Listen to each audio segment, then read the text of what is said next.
In 2022, the leaders of the Kinahan cartel were hit by a collective $15 million bounty on their heads by US authorities.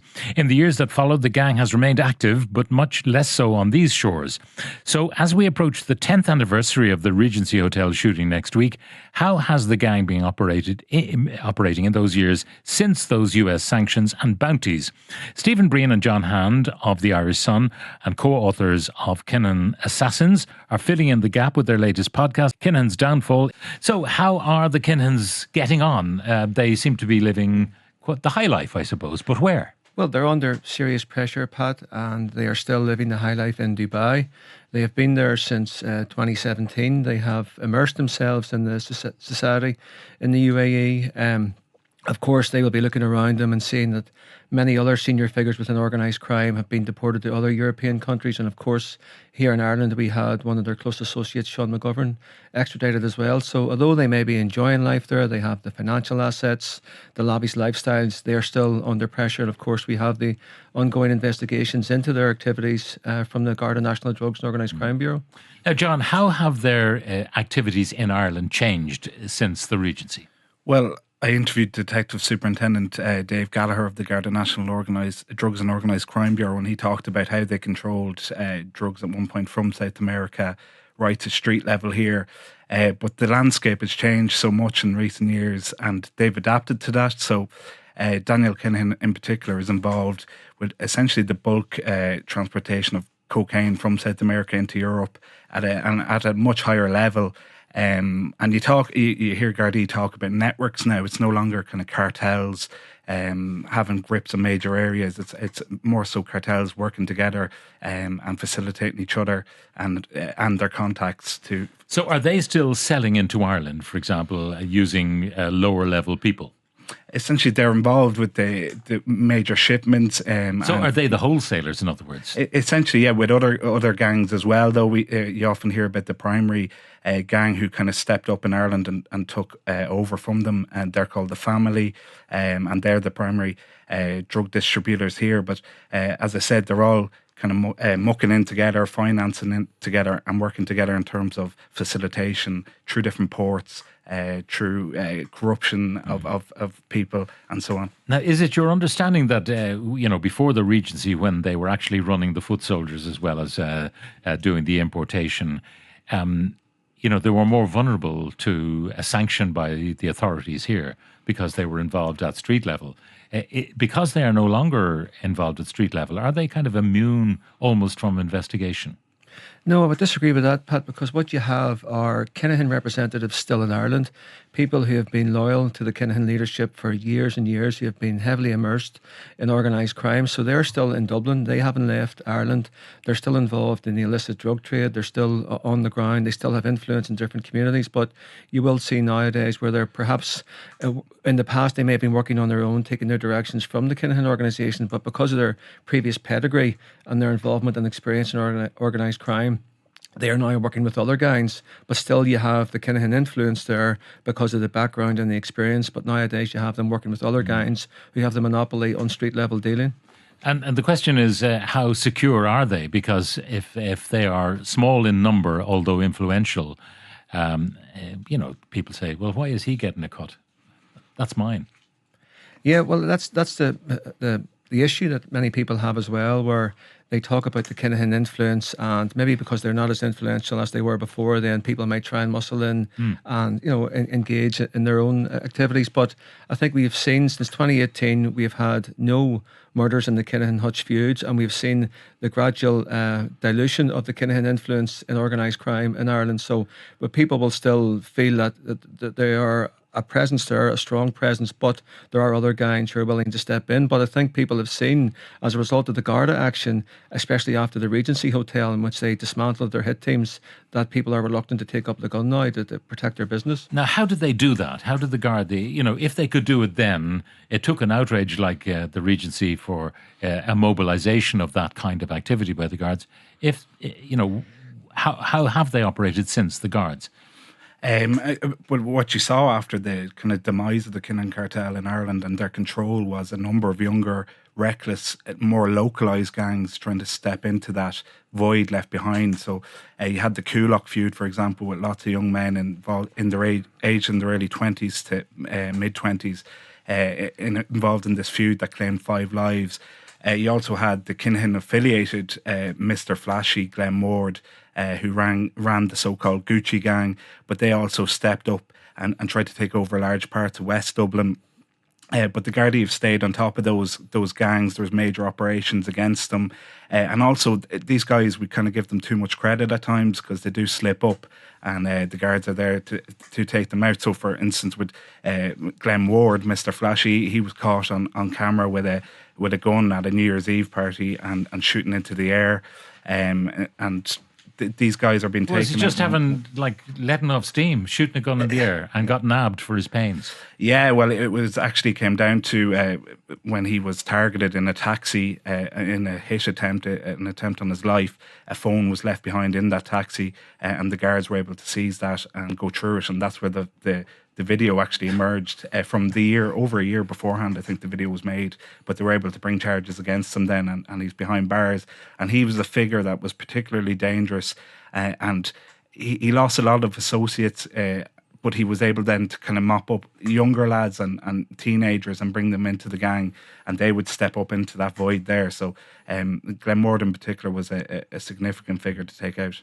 Now, the authorities in Dubai and their attitude to people who live among them, who've got loads of money to spend and who also are presumably laundering their money in some way through either banks or maybe building developments in Dubai. What's their attitude to those kind of people? Well, I think we've seen a change recently in the attitude of the Dubai authorities, and of course we see the increased international cooperation. And we've saw previous Garda Commissioner Drew Harris and senior figures in the Garda National Drugs and Organised Crime Bureau going to Dubai in the hope that building relationships and working with law enforcement there. But in the past, the Kinahans have been there since late 2016. That's their home. That's where they went there in the hope that there would be no extradition treaty. They were safe there. They regarded it as a safe haven. But Detective Superintendent Gallagher, when John interviewed him, talked about there is no safe haven for any criminals anymore, because we've seen in recent years where serious figures within organised crime from Holland, from Italy, and are being deported back to their own countries. And we've seen it ourselves with the Sean McGovern extradition. So I think that it's changing somewhat in terms of the cooperation. Now, in the podcast, it is said all the DPP has to do is press a button and it'll happen. Why isn't the DP pressing that button? Because it's a lot more intricate than that. It's a lot more complicated, and essentially the DPP have no timeline. They can take as long as they like to make a decision on this, get as much advice as they can or need to. So there is no timeline on that, but it is a significant file in relation to Daniel Kinahan on orchestrating or being over an organised crime gang, running an organised crime gang, and a second file in relation to the murder of Eddie Hutch, which he features in as well. And Eddie Hutch, of course, was murdered 3 days after the Regency Hotel attack in 2016, and was Jerry the Monk Hutch's brother. Okay, so the Kinahans, obviously they are wise to what's going on in the world.